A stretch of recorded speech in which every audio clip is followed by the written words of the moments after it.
स्वागत है आपका self study classes with Sumit Jain YouTube channel में। तो साथियों जल्दी से आ जाएं और वीडियो को एक बार जल्दी से लाइक कर दें। ठीक है, स्टार्ट हो चुका है आज का ये सेशन। आज हम यहाँ पर महत्वपूर्ण प्रश्नों पर चर्चा करने वाले हैं। सभी साथियों को दोस्तों रक्षाबंधन की बहुत बहुत शुभकामनाएं। आप सभी साथी दोस्तों इस बंधन से बंधे रहें, बहन और भाई के इस प्यार से बंधे रहें, ऐसी हमारी शुभकामनाएं हैं। ठीक है, तो सभी साथी एक बार जल्दी से वीडियो को लाइक कर दें, ठीक है, शेयर कर दें। जिन भी साथियों को एडमिशन लेना है सेल्फ स्टडी क्लासेस में, वो सभी साथी एडमिशन ले सकते हैं। ठीक है, और दोस्तों ये आपका जो कोर्स है ये 1200 में 12 महीने वाला कोर्स चल रहा है। इसका ऑफर दोस्तों आप मात्र 1-2 दिन के लिए ही बचा है, उसके बाद आपको 1500 रुपए पे करना पड़ेगा। ठीक है, मॉडल पेपर अगर आपको लेना है तो मात्र 599 में आप मॉडल पेपर मंगवा सकते हैं। ये मॉडल पेपर लगा सकते हैं पंजाब मास्टर कैडर वाले साथी। 599 में नहीं, 599 की छूट यानी कि 500 रुपए में ये मॉडल पेपर आप परचेस कर सकते हैं। ठीक है, उसके बाद दोस्तों टीजीटी पीजीटी वाले जो भी हमारे साथी जिनको भी एडमिशन लेना है वो सभी साथी एडमिशन ले सकते हैं। ठीक है, एक बार जल्दी से वीडियो को लाइक कर दें।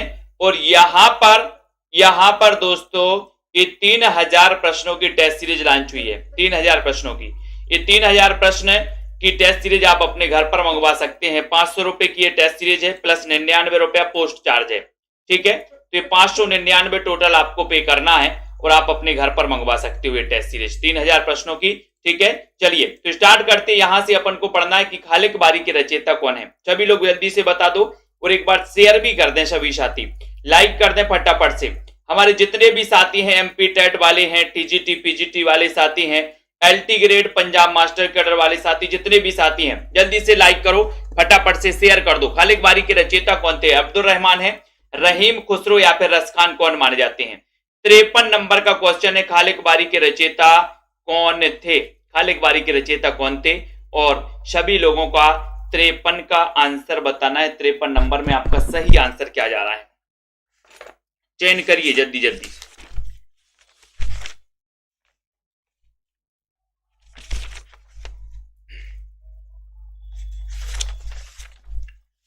बहुत ही अच्छा क्वेश्चन पूछा गया दोस्तों 53 नंबर में, और सभी लोगों का बिल्कुल सही आंसर जा रहा है। सही आंसर कि सर ये जो रचयिता है खालिक बारी, इसके रचनाकार है खुसरो। कौन है? खुसरो।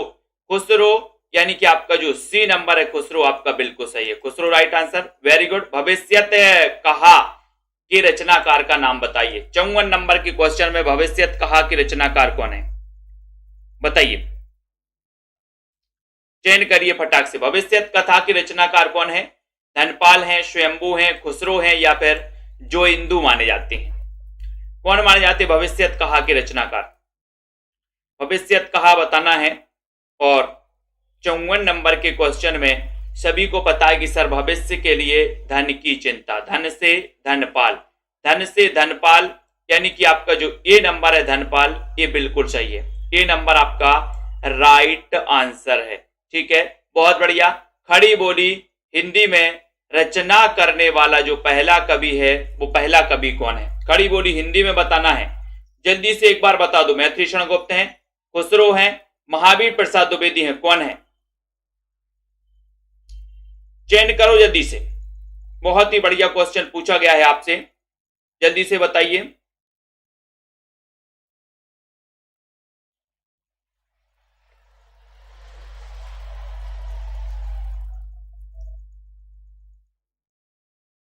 तो यहां पर क्वेश्चन आ गया, खड़ी बोली हिंदी में रचना करने वाला जो पहला कवि है वो पहला कवि कौन है? पहला कवि बता दो जल्दी से। मैथिली शरण गुप्त हैं, खुसरो हैं, अयोध्या सिंह उपाध्याय हैं या फिर महावीर प्रसाद द्विवेदी हैं?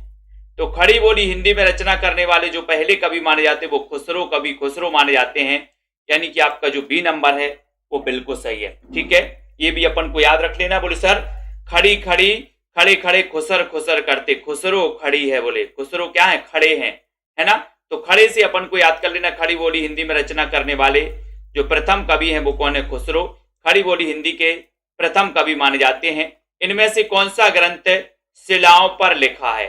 इनमें से कौन सा ग्रंथ शिलाओं पर लिखा है? प्रबंध चिंतामणि, चर्यापद, उक्ति व्यक्ति प्रकरण या फिर राउल बेल? 56 नंबर का क्वेश्चन है। कौन सा ग्रंथ शिलाओं पर लिखा है? कौन सा ग्रंथ शिलाओं पर लिखा है? अच्छा क्वेश्चन है। प्रबंध चिंतामणि, चर्यापद, उक्ति व्यक्ति प्रकरण या फिर राउल बेल। शिलाओं पर लिखा ग्रंथ कौन सा है? और आपका उत्तर जा रहा है कि सर शिलाओं पर लिखा जो ग्रंथ है वो ग्रंथ कौन सा है? राउल बेल। यानी कि आपका जो डी नंबर है, डी नंबर, ये डी नंबर बिल्कुल सही है। डी नंबर राइट है। मैथिली हिंदी में रचित गद्य रचना करने वाले कवि का नाम बताना है दोस्तों। मैथिली हिंदी में बताइए, जल्दी से चयन कर दो एक बार सभी साथी, फटाक से चयन कर दो। अच्छा क्वेश्चन है, बढ़िया सा क्वेश्चन है। यहां पर आपसे मैथिली हिंदी में रचित गद्य रचना का नाम बताना है। गद्य रचना का नाम बता दो एक बार। उस गद्य रचना का नाम क्या है?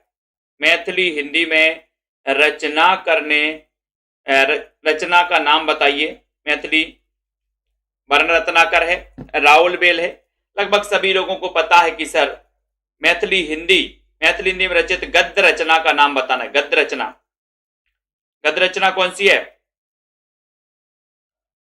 बहुत सारे लोग डी लगा रहे हैं, बहुत सारे लगा रहे हैं कि सर गद्य रचना पदावली है। पदावली गद्य रचना है क्या? देखो बहुत सारे लोग। यहां पर आपको पता है कि सर वर्ण रत्नाकर की भाषा भी मैथिली है, पदावली की भाषा भी मैथिली है, लेकिन यहां पर एक गद्य रचना का, यहां पर गद्य का नाम आया है, तो गद्य में आप क्या लगाओगे? वर्ण रत्नाकर। ये ज्योतिषो ठाकुर की रचना है, यानी कि आपका जो ये नंबर है वो बिल्कुल सही है। हिंदी साहित्य का आलोचनात्मक इतिहास, इस ग्रंथ के लेखक कौन है? आलोचनात्मक इतिहास यानी कि 58 नंबर का क्वेश्चन है।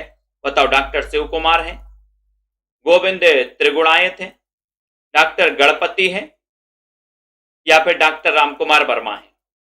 हिंदी साहित्य का आलोचनात्मक इतिहास 1938 में लिखा गया ग्रंथ है दोस्तों, आलोचनात्मक इतिहास। और आलोचनात्मक इतिहास इसके जो रचनाकार हैं वो रचनाकार माने जाते हैं राम कुमार वर्मा। यानी कि आपका जो डी नंबर है, डी नंबर, ये डी नंबर आपका बिल्कुल सही है। पृथ्वीराज रासो को आप किस वर्ग में रखेंगे? 59 में किस वर्ग में रखेंगे? राजनीतिक महाकाव्य, सांस्कृतिक महाकाव्य, श्रृंगार गाथा या फिर वीर गाथा? पृथ्वीराज रासो को आप किस वर्ग में रखेंगे? किस वर्ग में रखेंगे? ये 59 नंबर का क्वेश्चन है। 59 नंबर के क्वेश्चन में आपको चयन करना है और आपका उत्तर देखते हैं क्या जा रहा है। क्या जा रहा है? पृथ्वीराज रासो। तो आपका उत्तर है कि सर पृथ्वीराज रासो को हम वीर गाथा यानी कि आपका जो डी नंबर है, ये डी नंबर बिल्कुल सही है। पृथ्वीराज रासो में सर्वाधिक विवादित पक्ष कौन सा है? विवादित पक्ष बताना है दोस्तों। सर्वाधिक विवादित पक्ष कौन सा है पृथ्वीराज रासो में? सर्वाधिक विवादित पक्ष बताना। और एक बार जल्दी से लाइक कर दो, लाइक फटाफट से लाइक करिए, जल्दी से लाइक कर दो, शेयर कर दो। पृथ्वीराज रासो में सर्वाधिक विवादित पक्ष कौन सा है? तो आपको सभी को पता है कि सर विवादित पक्ष की अगर बात करोगे तो विवादित पक्ष है इसकी ऐतिहासिकता, यानी कि बी नंबर आपका बिल्कुल सही है। बी नंबर, बहुत बढ़िया। पाहुड़ दोहा के रचयिता कौन है? पाहुड़ दोहा के रचयिता बताना है पुष्पदंत है, रामसेन है, धनपाल या फिर सरहपा है? पाहुड़ दोहा के रचयिता, पाहुड़ दोहा के रचनाकार बताना है, चयन करना है।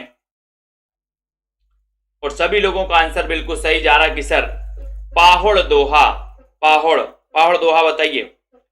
पाहुड़ दोहा के रचनाकार सभी को जल्दी जल्दी से बताएं कि सर पाहुड़ दोहा जो है ये मुनि रामसेन की रचना है, यानी बी नंबर आपका सही है। बोले राम कई पहाड़ों को पार करते हुए कहां गए थे? वनवास, है ना? तो पाहुड़ दोहा रामसेन, बी नंबर आपका सही है। इनमें से किस रासो काव्य में श्रृंगार रस की प्रधानता है? किस रासो काव्य में श्रृंगार रस की प्रधानता है? पृथ्वीराज रासो में, बीसल देव रासो में, परमाल रासो में या फिर हमीर रासो में? किस रासो काव्य में श्रृंगार रस की प्रधानता है ये बताना है। 62 नंबर का क्वेश्चन है। 62 नंबर के क्वेश्चन में किस रासो काव्य में श्रृंगार रस की प्रधानता है ये प्रश्न है। 62 का उत्तर आपको चयन करना है। 62 का बताइए और आपका उत्तर है कि सर श्रृंगार रस की प्रधानता जो मानी जाती है वो मानी जाती है बीसल देव रासो में, यानी सी नंबर आपका सही है। बीसल देव रासो के रचनाकार कौन है ये आपको बताना है। चयन कर दो, जल्दी से चयन कर दो फटाफट से, बीसल देव रासो के रचनाकार कौन है। ठीक है, यहां पर आते हैं अगले क्वेश्चन की ओर हम देखते हैं। इन ऐतिहासिक लेखकों में सबसे प्राचीन कृति किसकी है? सबसे प्राचीन कृति किसकी है बताओ। सबसे प्राचीन कृति आचार्य रामचंद्र शुक्ल की, गणपति चंद्र शुक्ल की, गणपति चंद्र गुप्त की, शिवसेन सेंगर या फिर मिश्र बंधु की? सबसे प्राचीन कृति किसकी है? 63 नंबर का क्वेश्चन है। 63 नंबर के क्वेश्चन में बता दो सबसे प्राचीन कृति किसकी है। सभी लोगों को पता है 63 का क्वेश्चन पूछा गया और 63 नंबर में आपका उत्तर जा रहा है कि सर ये जो रचना है ये शिवसेन सेंगर की रचना है। आपको पता है कि शिवसेन सेंगर ने 1883 में ये रचना लिखी थी दोस्तों, ठीक है। और 1883 में लिखी थी और ये किस भाषा में लिखी थी? इन्होंने हिंदी में लिखी थी, हिंदी में। और आपको पता है कि हिंदी में लिखी गई दोस्तों ये हिंदी साहित्य का ये प्रथम इतिहास माना जाता है, ठीक है। तो इस शिवसेन सेंगर को अपन को याद रख लेना। इनकी रचना का नाम क्या था? शिवसेन सरोज था, ठीक है। तो सी आपका बिल्कुल सही। रीतिकाल का दूसरा नाम क्या है? रीतिकाल का दूसरा नाम बताइए। रीतिकाल का दूसरा नाम क्या है? दूसरा नाम बताना है, चयन करना है। बहुत ही बढ़िया प्रश्न है। मध्यकाल, श्रृंगार काल, उत्तम काल या फिर इनमें से कोई नहीं? तो ये तो सभी को पता है, लगभग सभी लोग बताएंगे। देखो 64 का मध्यकाल बता रहे हैं। कौन बता रहा है? मध्यकाल। Very good. रीतिकाल का दूसरा नाम क्या है? और आपका सीधा आंसर जा रहा है कि सर रीतिकाल का जो दूसरा नाम है वो दूसरा नाम है श्रृंगार काल। श्रृंगार काल यानी कि आपका जो बी नंबर है श्रृंगार काल बिल्कुल सही है, ठीक है। रीतिकाल को श्रृंगार काल कहा था आचार्य विश्वनाथ ने दोस्तों, ठीक है। रामचंद्र शुक्ल ने इसे रीतिकाल नाम दिया था और उन्होंने एक दोस्तों लाइन भी छोड़ दी थी कि अगर कोई इसको श्रृंगार काल कहना चाहता तो आराम से कह सकता है। और आचार्य विश्वनाथ प्रसाद मिश्र ने दोस्तों इसको श्रृंगार काल कहा और उन्होंने श्रृंगार काल को 3 काव्यधाराओं में बांटा जिनका नाम था रीतिबद्ध, रीति सिद्ध और रीति मुक्ति। 3 काव्यधाराएं अपन को याद करना, ठीक है। उसके बाद राहुल सांकृत्यायन द्वारा संपादित दोहा कोश में अपन को याद कर लेना किस कवि की रचनाएं संपादित की गई? किस कवि की रचनाएं संपादित की गई? सरहपाद की, लुइपा की, गोरखनाथ की या फिर जालंधर नाथ की? राहुल सांकृत्यायन द्वारा संपादित दोहा कोश में किस कवि की रचनाएं संपादित की गई? संपादित की गई, चयन कर दो जल्दी से। अंजू यादव जी, श्वेता जी, माया राम जी, अजय कुमार जी, सरहपाद, लुइपा, जालंधर नाथ, गोरखनाथ, चयन करो। और आपका उत्तर जा रहा है कि राहुल सांकृत्यायन द्वारा संपादित दोहा कोश में किस कवि की रचनाएं संपादित हैं? 65 नंबर का क्वेश्चन है। तो आपका उत्तर है कि सर सरहपाद की रचनाएं हैं, ठीक है। तो आपका जो ए नंबर है वो बिल्कुल सही है। ए नंबर। आदिकाल में चरित्र काव्य सर्वाधिक किस साहित्य में लिखा गया? 66 में चरित्र काव्य किस साहित्य में लिखा गया? अंजू यादव जी बताइए जल्दी से, चयन कर दो। बहुत ही बढ़िया क्वेश्चन है। चरित्र काव्य सर्वाधिक किस साहित्य में लिखा गया? जैन साहित्य में, रासो साहित्य में, नाथ साहित्य में या फिर सिद्ध साहित्य में? 66 नंबर के क्वेश्चन में आपका सीधा आंसर जा रहा है कि सर जैन साहित्य में। ये नंबर आपका बिल्कुल सही है। ये नंबर जैन साहित्य आपका राइट आंसर है। भल्ला हुआ जो मारिया बहिड़ी मेहारू कंतु और लज्जे जुम तू बयस्सी अहुजे भग्गा घर कंतु। यह दुआ किसने अपने ग्रंथ में उद्धृत किया है ना? भला हुआ, मैंने आपको कई बार हुआ है कि भला हुआ जो आपने होम पर मारा है ना, होम पर मारिया बोले भला हुआ जो होम पर मारिया। तो होम से आपका क्या हो जाएगा? होमचंद्र बोलते जैसे हम हेमचंद्र है ना, जिन्हें प्राकृत का पाणिनि कहा जाता है हेमचंद्र को, ठीक है। तो आपका उत्तर ए नंबर। इन्होंने दोस्तों हेमचंद्र शब्दानुशासन नाम से एक ग्रंथ लिखा था, ठीक है। तो ये इनकी पंक्ति भला हुआ जो मारिया, ये पंक्ति हेमचंद्र की पंक्ति मानी जाती। बोले होम पर मारिया, भला हुआ आपका। चरित्र काव्य किस छंद में अधिक लिखे गए हैं? दोहा चौपाई में, कवित्व में है ना, पद या फिर दोस्तों पद्धरी? किस छंद में लिखे गए? चरित्र काव्य किस छंद में लिखे गए? 68 नंबर का क्वेश्चन है। बहुत ही बढ़िया क्वेश्चन है, अलग सा क्वेश्चन है, हटके क्वेश्चन है। तो चरित काव्य किस छंद में लिखे गए प्रमोद जी बताइए। चयन करिए, वीडियो को लाइक करिए। चरित काव्य किस छंद में लिखे गए, और सभी का आंसर जा रहा है कि सर चरित काव्य जो लिखे गए हैं वो लिखे गए हैं दोहा चौपाई छंद में। ये नंबर आपका बिल्कुल सही है, ये नंबर दोहा चौपाई छंद आपका बिल्कुल सही है।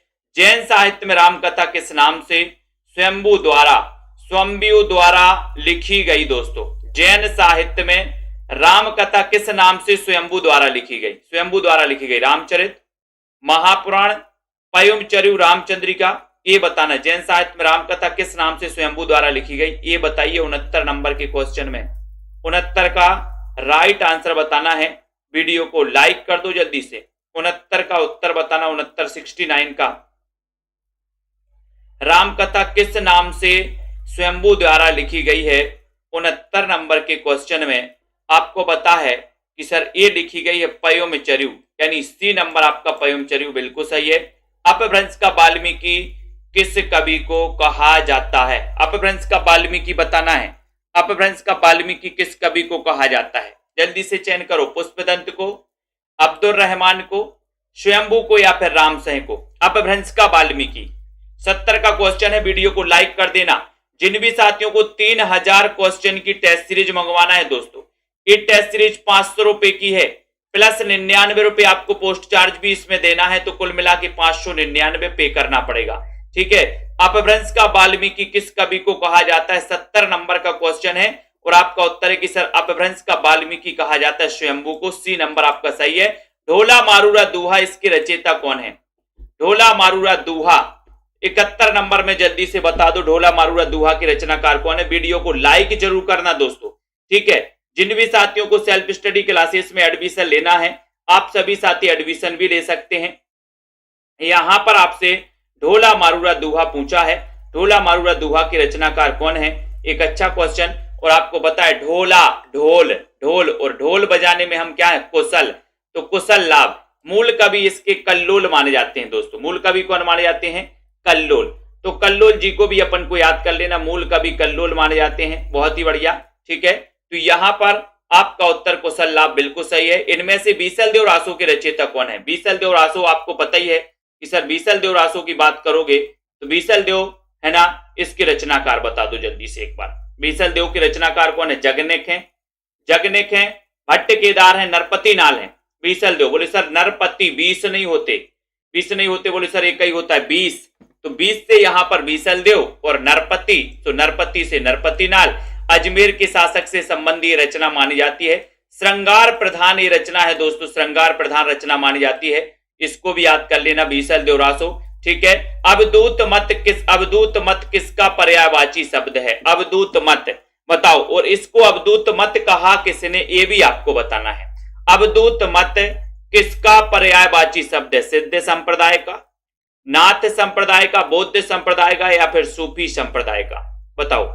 अवधूत मत किसका पर्यायवाची है, किसका पर्यायवाची है। 73 नंबर के क्वेश्चन में आपको बताना है। 73 नंबर का बहुत ही बढ़िया क्वेश्चन पूछा गया है, और आप सभी का आंसर जा रहा है कि सर यहां पर आपका नाथ संप्रदाय को अवधूत मत किसने कहा था, ये भी बता दो। बी नंबर तो आपको बिल्कुल सही बताया परमिंदर जी ने कि सर हजारी प्रसाद द्विवेदी ने कहा था। प्राकृत पेंगलम किस विषय पर केंद्रित रचना है। प्राकृत पेंगलम बता दो किस विषय पर केंद्रित रचना है। प्राकृत पेंगलम चयन कर दो जल्दी से। प्राकृत पेंगलम किस विषय पर केंद्रित रचना है। काव्य शास्त्र पर, छंद शास्त्र पर, न्याय शास्त्र पर, या फिर दर्शन शास्त्र पर। प्राकृत पेंगलम बताओ। बहुत अच्छा क्वेश्चन है। 74 नंबर के क्वेश्चन में थोड़ा सा क्वेश्चन हटके, लेकिन अच्छा क्वेश्चन है दोस्तों, ठीक है। तो सभी लोग बता रहे हैं कि सर ये जो प्राकृत पेंगलम है ये छंद शास्त्र पर केंद्रित रचना है। बी नंबर आपका बिल्कुल सही है। बी नंबर राइट आंसर बताए। प्राकृत पेंगलम के रचनाकार कौन माने जाते हैं, लक्ष्मीधर, ठीक है। ओम जय जगदीश हरे, ये आरती इसकी रचना किसने की है, बताओ। ओम जय जगदीश हरे, ओम जय जगदीश हरे बताओ। सद्दाराम फिल्लोरी, गजानंद, शिवानंद, या फिर हरिहर स्वामी। हरिहर स्वामी। ओम जय जगदीश हरे 75 नंबर का क्वेश्चन है। 75 का उत्तर आपको बताना है। 75 में बोले सर ओम जय जगदीश हरि जो आरती है, इसके माध्यम से हम अपनी श्रद्धा प्रकट करते हैं भगवान पर, है ना। तो श्रद्धा, तो ओम जय जगदीश हरे ये आरती है और हम गाते ना ओम जय जगदीश हरे, अपनी श्रद्धा प्रकट करते, श्रद्धा, तो श्रद्धा राम फिल्लोरी। या ऐसे भी याद कर सकते कि जिसकी भगवान पर श्रद्धा है, जगदीश पर श्रद्धा है, वो आरती करता है रोज ओम जय जगदीश हरे। श्रद्धा, ये नंबर सही है। इनमें से किस संस्था का गठन बाबू श्याम सुंदर दास ने दोस्तों ने किया था? किस संस्था का गठन किया था? राष्ट्रभाषा प्रचार समिति, निगरांगी प्रचारणी सभा, बताओ किस संस्था की थी? 76 नंबर का क्वेश्चन है। 76 नंबर के क्वेश्चन में आपको बताना है बाबू श्याम सुंदर दास ने सुनीत सिंह जी किस संस्था का गठन किया था? अच्छा क्वेश्चन है। आपका उत्तर जा रहा है कि सर नागरी प्रचारणी सभा, यानी कि आपका जो सी नंबर है, सी नंबर आपका बिल्कुल सही है। ठीक है, बहुत बढ़िया। अगले क्वेश्चन की ओर हम जाते हैं। वीडियो को एक बार लाइक कर देना। ठीक है, यहां पर आते हैं, यहां पर देखते हैं हिंदी साहित्य का थोड़ा सा इसकी जो साइज है वो छोटी कर दे रहे हैं ताकि आपको देखने में कोई तकलीफ ना हो। ठीक है, यहां पर आ जाओ। हिंदी साहित्य का सर्वाधिक उल्लेखनीय इतिहास ग्रंथ किसने लिखा है? सर्वाधिक उल्लेखनीय इतिहास ग्रंथ बताना है, बताइए। और एक बार लाइक भी कर दो दोस्तों जल्दी से। सर्वाधिक उल्लेखनीय जो ग्रंथ लिखा है वो ग्रंथ किसने लिखा? आचार्य चतुर्सेन शास्त्री ने, आचार्य रामचंद्र शुक्ल ने, रमाशंकर शुक्ल रसाल ने। 77 नंबर का क्वेश्चन और सभी का आंसर चला गया कि सर आचार्य रामचंद्र शुक्ल ने लिखा है। बी नंबर आप बिल्कुल सही लगा दो।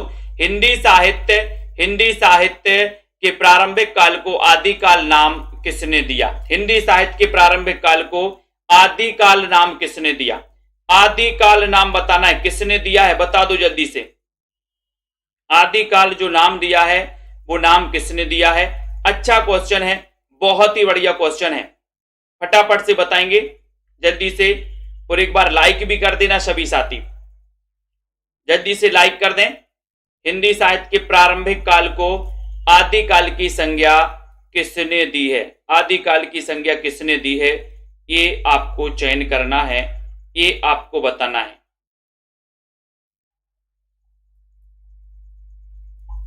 चयन करिए जल्दी से। हिंदी साहित्य के प्रारंभिक काल को बताएं, प्रारंभिक काल को।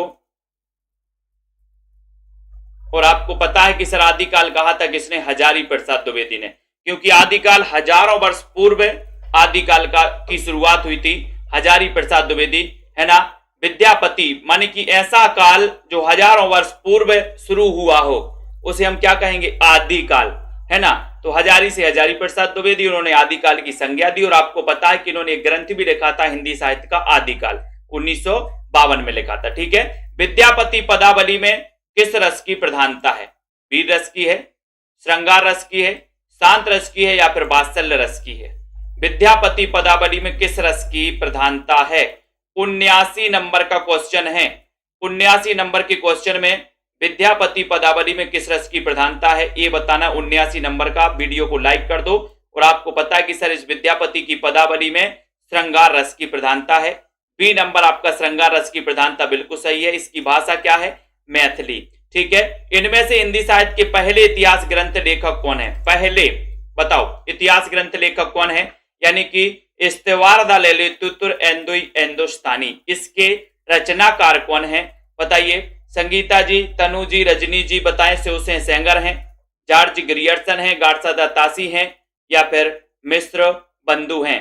80 नंबर का बहुत ही बढ़िया क्वेश्चन पूछा है और आपका उत्तर जा रहा है कि सर हिंदी साहित्य का जो प्रथम इतिहास ग्रंथ है उसके रचनाकार हैं गाडसा तासी, यानी कि आपका सी नंबर बिल्कुल करेक्ट आंसर है। भविष्यत कहा इसके रचयिता, फिर से पूछ लिया गया आपसे, तो आपने पढ़ा है कि सर भविष्य के लिए धन की चिंता है। भविष्य के लिए धन की चिंता होती कि नहीं?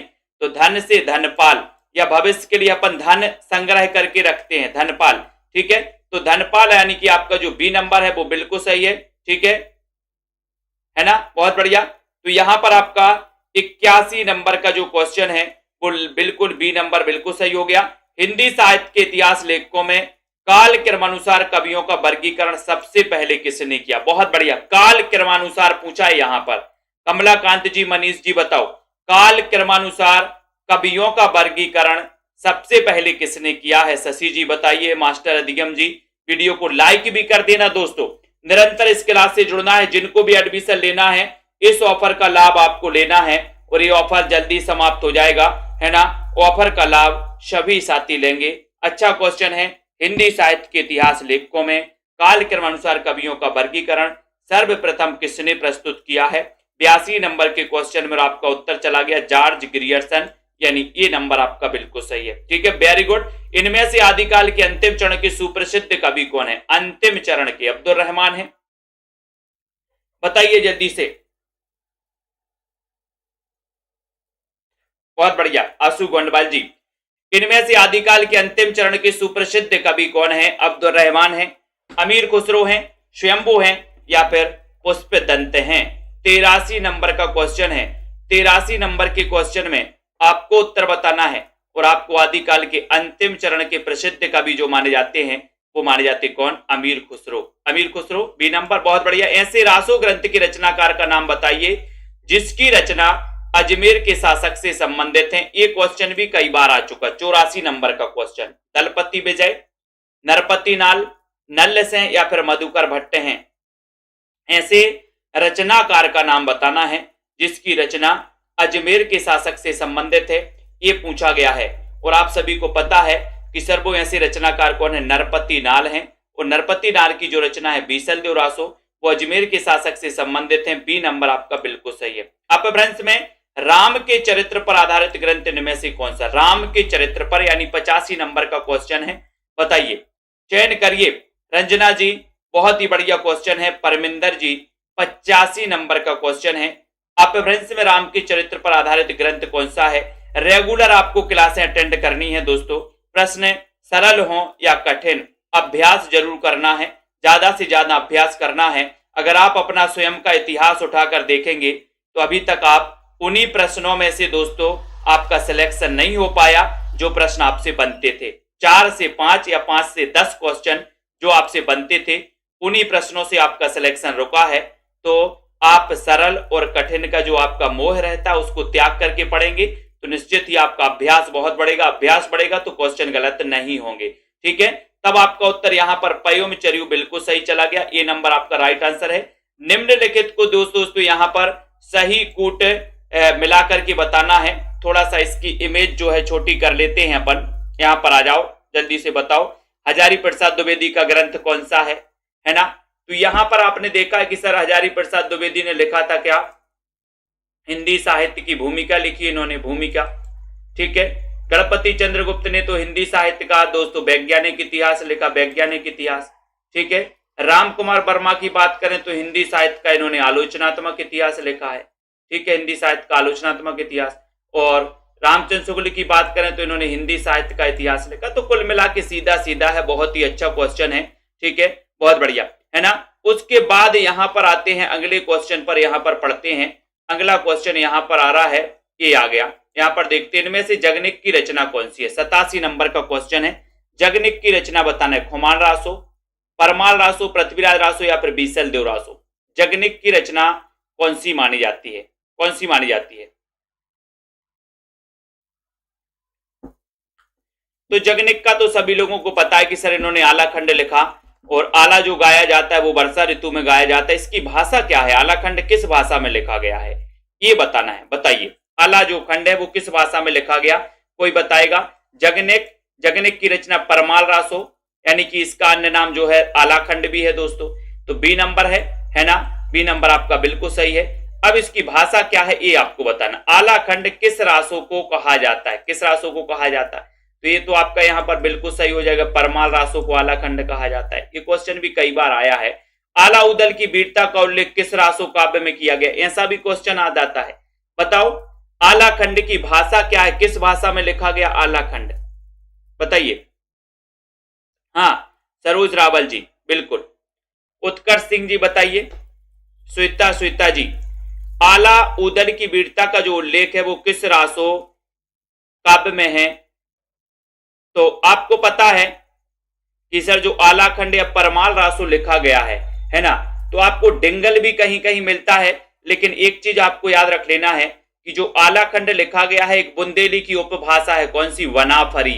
वनाफरी में लिखा गया है दोस्तों, मूलतः बनाफरी में लिखा गया है, बनाफरी, ठीक है। और आला उदल की वीरता का जो उल्लेख मिलता है वो मिलता है काय में, परमाल रासो, सी नंबर, ठीक है। भविष्यत कहा की रचयिता कौन है, भविष्यत कहा आपको बताना, इसकी रचनाकार कौन है, धनपाल है, पुष्पदंत राम से या फिर जो इंदु हैं।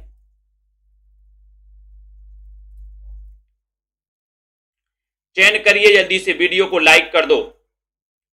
भविष्यत कहा ये रचना फिर से पूछ ली गई, तो आपको पता है धनपाल कितनी बार पूछा गया है ना। ग्रंथों को प्रकाशन वर्ष से बढ़ते क्रम में बताइए दोस्तों, इस पे बढ़ते क्रम में बताते जाओ। प्रकाशन वर्ष में सबसे पहले कौन सी रचना आएगी, कौन सी रचना आएगी, तो आपको पता ही है कि सर सबसे पहले यहां पर शिवसेन सरोज, रचना काल भी बताते जाओ सभी साथी, ठीक है।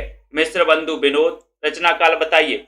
हिंदी साहित्य का इतिहास और हिंदी साहित्य का फिर वैज्ञानिक इतिहास, ठीक है। तो यहां पर आपका उत्तर सी बिल्कुल सही हो जाएगा। पहले शिवसेन सरोज फिर मिश्र बंधु विनोद का प्रकाशन हुआ था, ठीक है। सी नंबर आपका सही है। हिंदी साहित्य का इतिहास दर्शन के लेखक की रचना, इसके रचनाकार कौन है बताइए, वंदना जी, उत्कर्ष जी, सोनू जी। वीडियो को लाइक कर दो दोस्तों, शेयर भी कर दो। बहुत ही बढ़िया ये सेशन रोज रात्रि 9 बजे अपन यहाँ पर पढ़ते हैं।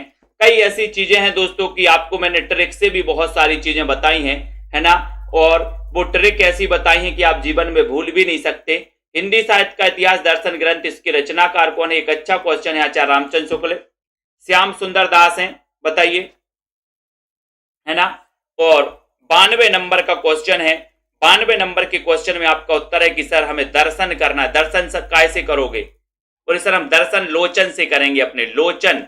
तो लोचन से क्या बनेगा, नलिन बिलोचन शर्मा, यानी कि डी नंबर, ठीक है।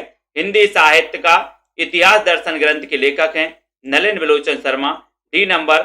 निम्नलिखित कालखंडों को दोस्तों बढ़ते क्रम में हमें व्यवस्थित करना है, चढ़ते क्रम में है इस प्रकार से, चारण काल, पूर्व मध्यकाल, उत्तर मध्यकाल। तो 93 नंबर के क्वेश्चन में आपका उत्तर सबसे पहले चारण काल आएगा, है ना, फिर पूर्व मध्यकाल यानी कि भक्ति काल, ठीक है, फिर उत्तर मध्यकाल और फिर वर्तमान काल, यानी कि इसके हिसाब से जो क्वेश्चन दिया उसके हिसाब से ये नंबर ही आपका सही हो जाएगा। सबसे पहले तो चारण काल ही आएगा, ठीक है, बहुत बढ़िया। अगले क्वेश्चन की ओर हम बढ़ेंगे। सुमेलित करना है दोस्तों, यहां पर सुमेलित करिए। प्रयोगवाद, छायावाद, द्विवेदी योग, प्रगतिवाद, इनको सुमेलित करना। इनका जो प्रारंभ होता है वो किससे होता है, तो सभी लोगों को पता है। यहां पर सबसे पहले अपन क्या पढ़ेंगे, द्विवेदीवाद, द्विवेदी योग। तो द्विवेदी योग का अपन पढ़ते हैं कि सर 1900 से लेकर के 1920 का योग द्विवेदी योग है। छायावाद की देखें तो छायावाद 1920 से 1936, ठीक है। आपको 1920 से 1936 या 1918 से 1936 ऐसा माना जाता है, ठीक है। तो ये अपन को याद कर लेना है। उसके बाद दोस्तों यहां पर बात करें अपन का कि प्रगतिवाद की, तो प्रगतिवाद जो प्रारंभ हुआ था दोस्तों 1936 से 43, प्रयोगवाद की बात करें तो 43 से 53, ठीक है। तो ये आपका यहाँ पर सुमेलित हो जाएगा। उसके बाद देखो अज्ञेय का संबंध किस काव्य धारा से है, अज्ञेय का संबंध बताना है आपसे, प्रगतिवाद से है, प्रयोगवाद से है, भारतेंदु युग से या फिर नवनीत से, किससे अज्ञेय का संबंध। 95 नंबर के क्वेश्चन में शेयर कर दो सभी साथी। सुनील जी, भूपेंद्र जी, मुनीष जी, हरीशचंद्र जी, रजनी जी, कल्लू जी, बताइए अज्ञेय का संबंध किस काव्य धारा से है। सभी लोगों का आंसर जा रहा है कि सर अज्ञेय को प्रयोगवाद का प्रवर्तक माना जाता है। अज्ञेय को क्या माना जाता है, प्रयोगवाद का प्रवर्तक, यानी कि आपका प्रयोगवाद, बी नंबर आपका बिल्कुल सही है। त्रिलोचन किस काव्य धारा से जुड़े कवि हैं दोस्तों, त्रिलोचन। त्रिलोचन के बारे में बताना। वीडियो को सभी साथी लाइक कर देना। जिनको भी एडमिशन लेना वो एडमिशन भी ले सकते हैं, अभी मात्र 1200 में, है ना। और दोस्तों ये ऑफर बार बार आपको नहीं मिलेगा, मैं बार बार आपसे बोल चुका हूं, है ना। तो यहां पर त्रिलोचन किस काव्य धारा के जुड़े हैं। और 96 नंबर का क्वेश्चन सभी लोगों का आंसर जा रहा है कि सर जो त्रिलोचन है, त्रिलोचन प्रयोगवाद के हैं क्या, त्रिलोचन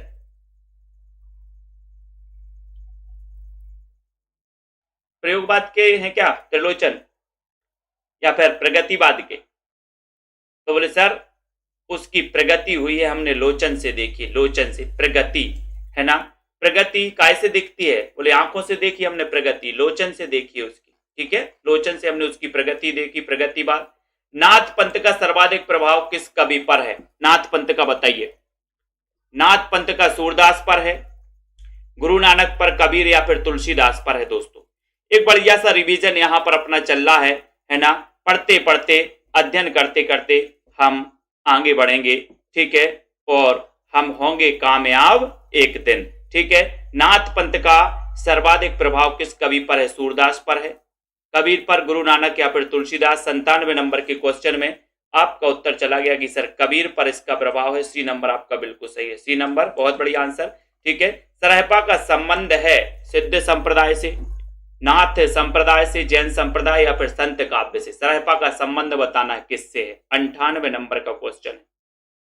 98 में सरहपा का संबंध, वीडियो को जल्दी से एक बार लाइक कर दो। सरहपा का संबंध किससे है? आपका उत्तर हो जाएगा कि सर सरहपा का संबंध है सिद्ध साहित्य से। सिद्धों में प्रथम सिद्ध माने जाते हैं सरहपा।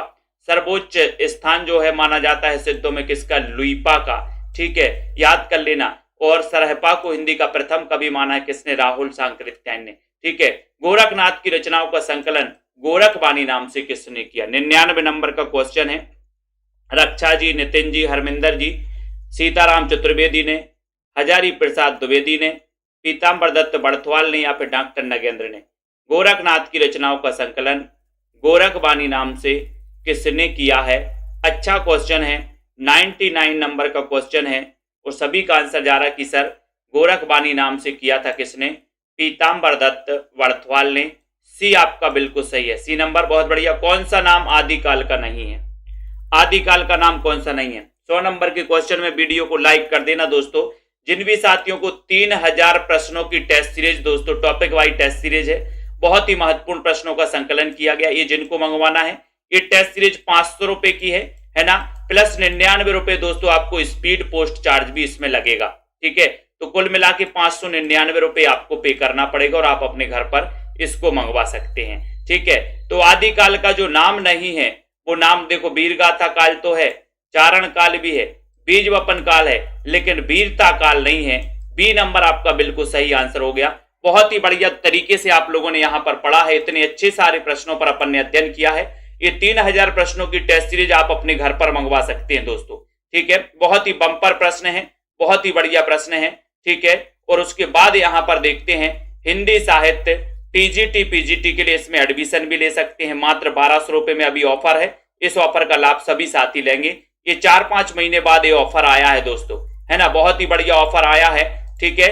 और पंजाब मास्टर कैडर वाले मॉडल पेपर को मात्र 500 में परचेज कर सकते हैं, ठीक है। और ये दोस्तों हिंदी साहित्य का ये जो 1500 वाला कोर्स है वो 1200 में अभी आपको मिल रहा है। और ये सेल्फ स्टडी क्लासेस का जो ऐप है, इस ऐप को आपको डाउनलोड करना है, सेल्फ स्टडी क्लासेस वाले ऐप को डाउनलोड करना है, ठीक है। वेरी गुड, बहुत बढ़िया, ठीक है, बहुत बढ़िया है। ये सभी साथी, है ना, अनीता जी, अयोध्या जी, सुनीता जी, दिनेश जी। अब अपन भक्ति काल को पढ़ेंगे दोस्तों। अपना जो आदिकाल है, आदिकाल से जितने भी इंपॉर्टेंट क्वेश्चन हैं उनका अध्ययन अपन ने किया है।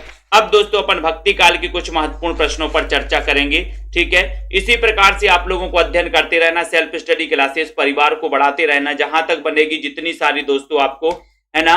रक्षाबंधन की भी सभी साथियों को ढेर सारी शुभकामनाएं, ठीक है। राजेश जी, दारसू जी, इट्स जी, मनीषा जी, श्वेता सैनी जी, ठीक है, मनीषा नेवर, हैप्पी जी, कुसुम जी, प्रिया जी, ठीक है, दिनेश जी, विजय शंकर जी, सरोज जी, अमन जी, रावंत जी, सीमा शुक्ला जी, अनुराग जी, मिलिका सिको जी, सभी साथियों को बहुत बहुत धन्यवाद। इतना बढ़िया तरीके से आप लोग पढ़ते हो, इतना अच्छा आप लोग पढ़ते हो, ठीक है। और दोस्तों अध्ययन करते हो। शांति जी, ठीक है, अंकित जी, सुनील तिवारी जी, अनुराग यादव जी, ज्ञान सागर साहित्य जी, संतोष जी, ठीक है, सुनीत जी, बहुत बढ़िया, सुमन जी, मिलखन जी, सत्येंद्र जी, जसमेल जी, सभी साथियों को धन्यवाद। निर्मत कौर जी, गुलशन जी, मनीषा गिल जी, वंदना जी, ठीक है, सभी को धन्यवाद।